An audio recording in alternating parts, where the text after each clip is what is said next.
کچھ ایسے بھی تو منصف ہیں، کچھ ایسے بھی تو عادل ہیں،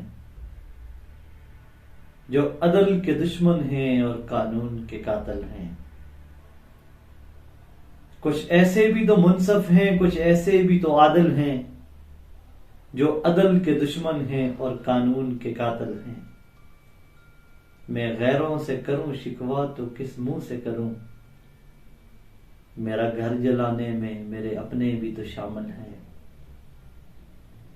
وہ جو کہتے ہیں بحر و بھر کو نکھاریں گے ہم، وہ جو کہتے ہیں کہ بحر و بھر کو نکھاریں گے ہم، ان سے کوئی پوچھے گلستان اجاڑے ہیں کس نے۔ آج جب آنکھ کھلتی ہے بازار میں لمبی لمبی قطاریں لگی ہوئی ہیں، پوچھنے والا پوچھتا ہے کہ اے لوگوں، اے قوم کی ماؤں بہنوں بیٹیوں، اے قوم کے بزرگوں، کیا کر رہے ہو؟ جواب ملتا ہے کہ آٹے کے لیے کھڑے۔ کچھ عرصہ قبل یوں ہی لوگ کھڑے تھے، کسی نے سوال کیا کہ کیوں کھڑے ہو؟ سوال کرنے والے کا سوال تو وہی تھا کہ کیوں کھڑے ہو، لیکن جواب دینے والے کہہ رہے تھے کہ ڈالڈے کے لیے کھڑے ہیں۔ پھر دیکھنے والے نے کچھ یوں بھی دیکھا کہ واگڈا کے دفتر کے باہر ہجوم اکٹھا ہوا ہے۔ پھر اس نے سوال کر دیا کہ کیوں کھڑے ہو؟ جواب ملا کہ 10-10 20-20 30-30 یونٹوں پہ 10-10 ہزار 20-20 ہزار کے بل آ گئے ہیں۔ وہ خاموشی سے واپس آ گیا، لیکن ہاں یہ سوال ضرور چھوڑ گیا کہ آخر وہ کون ہے کہ جو کبھی ڈالٹا گم کر دیتا ہے، جو کبھی آٹا اٹھا لیتا ہے، جو کبھی بجلی کے بل بڑھا دیتا ہے۔ آخر وہ ہے کون جو سبزیاں تک غائب کر دیتا ہے، جو پیاز کو 250-300 روپے تک لے جاتا ہے۔ ہر سوچ اس طرف نہیں جاتی، میری قوم اس نقطے پر نہیں آتی کہ میری قوم صرف یہی جانتی ہے کہ لائن میں کھڑے ہو کر کبھی ڈالڈا لینا ہے، کبھی چینی لینی ہے اور کبھی بل ادا کرنے ہیں، لیکن شعور ختم ہوتا نظر آ رہا ہے، فکر ختم ہو چکی ہے، غیرت اور انقلاب کی سوچ اب سوئی ہوئی نظر آتی ہے کہ مجبوری اتنی ہو چکی ہے کہ قوم مجبور اتنی کر دی گئی ہے کہ قوم اپنا راشن پورا کرے، اپنے گھر میں بتی چلائے یا حکمرانوں کی آنکھوں میں آنکھیں ڈال کر اپنا حق مانگے۔ تو جواب ایک ہی آتا ہے کہ یہ وہ مافیا ہے جس نے اس قوم کو الجھا رکھا ہے تاکہ یہ قوم اپنی ضروریات سے باہر نہ نکل سکے، اور ہم اس قوم کو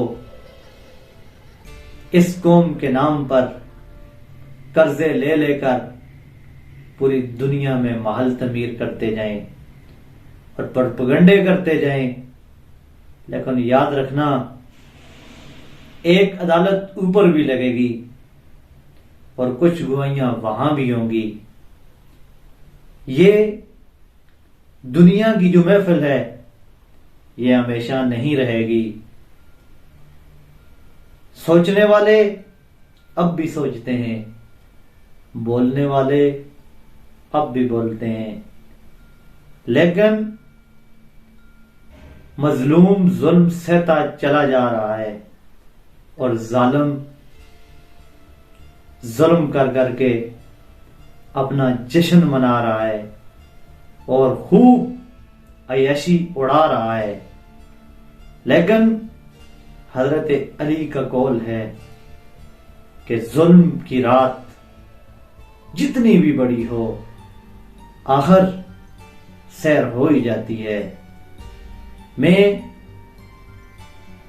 ظلم کو چھپانے والوں کو، میں انصاف بیچنے والوں کو، میں جھوٹ لکھنے والوں کو، میں مظلوم پہ ظلم ہوتا دیکھنے والوں کو صرف اتنا ہی کہوں گا کہ سوچ لینا کہ یہ پڑوس کی آگ، یہ پڑوسی کے گھر کا ماتم، یہ پڑوس کی بھوک یہ نہ ہو کہ کل تم تک پہنچ جائے۔ اور آج جو غریب اپنی عزت بچاتا پھر رہا ہے، کل کہیں آپ کو عزت کے لالے نہ پڑ جائیں۔ لہذا وقت سے پہلے میں کہہ رہا ہوں کہ جاگ جاؤ، اور حالات کی قدموں میں کلندر نہیں گرتا۔ ٹوٹ بھی جائے کوئی ستارہ تو زمین پہ نہیں گرتا، گرتے ہیں بڑے شوق سے دریا سمندروں میں، مگر کبھی کوئی سمندر دریا میں نہیں گرتا۔ یہ حالات سدا ایسے نہیں رہنے۔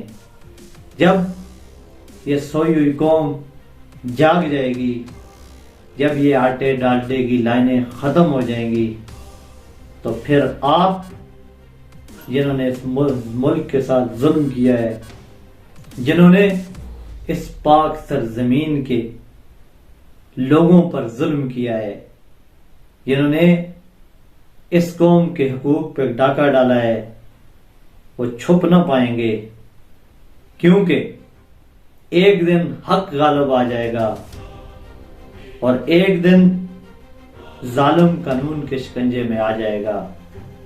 سدا بادشاہی صرف خدا کی ہوتی ہے، اور خدا کی بادشاہی میں کسی اور کی بادشاہی قائم رہ ہی نہیں سکتی۔